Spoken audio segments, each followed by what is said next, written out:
Qo'jaga islamlikmi? Ha, televizorga chiqyapman-da sekingmi? Qonunma o'tadi. Nima deyapsiz? Yaxshi narsa reklamaga muhtoj bas deydi-ku, eshitganmisizlar? Nima hozirdan oldin nima deydi esimdan chiqdi. Assalomu alaykum hoji akalar, yaxshimisizlar? Bugun biz Oltiariq dehqon bozoridamiz va bu yerning aholisini sifat shirinliklarga bo'lgan fikrini bilib olamiz. Ya'ni ularga sifat shirinliklardan taqdim etamiz. Ular esa tatib ko'rib, o'z fikrlarini bildirishadi. Qonunma o'tadi. Albatta, biz buni bolalarimizga olib yegizrar ekanmiz. Buni kattalar ham yesa bo'lar ekan. Mazasi zo'r. Har qanday odam yesa bo'ladigan shirin. Hamma olib yesin.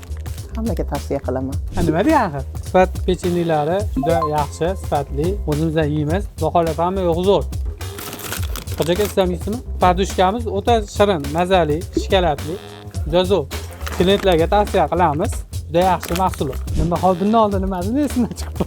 Sifat pechenniklari juda shirin, xalqbop, narxlari ham juda hamyonbop. Xudo xohlasa mana hozir mazasini ham ko'ramiz. Bismillah.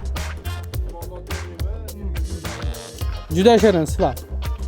Sizlar ham olinglar, yeb ko'ringlar, mazza qilib iste'mol qilinglar bolalaring bilan. Hammaga rahmat, sog' bo'linglar. Yaxshi narsa reklamaga muhtoj bas deydi-ku, eshitganmisizlar? Bunchalik shirinlik yemayotgandim, qani ko'ramiz.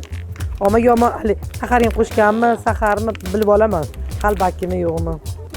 Biskvit ekan shokolad bilan. Kamchiliklar yo'q, shokolad yaxshi, o'ta shirin bas, yaxshi qora shokolad bor. Yosh kattalar tishi yo'qlarga rosa yaxshi. Choy bilan ertalabda limon choylar bilan. Ama haqiqatni aytaman aytib qo'yay. Ha, yoqmasa yoqmadingmi? Pepsi bo'lsa yoniga. Men ham aldamayapman, zo'r ekan. Bir umr gapiradi yedirtirgandim, mana shu bor. Ha, televizorga chiqyapman-da sekingmi? Yaxshilab ishlagan joyim davom etdi, katta ishlayapti. Zo'r. Yosh tanlamaydi bari. Sifat shirinliklar sehri.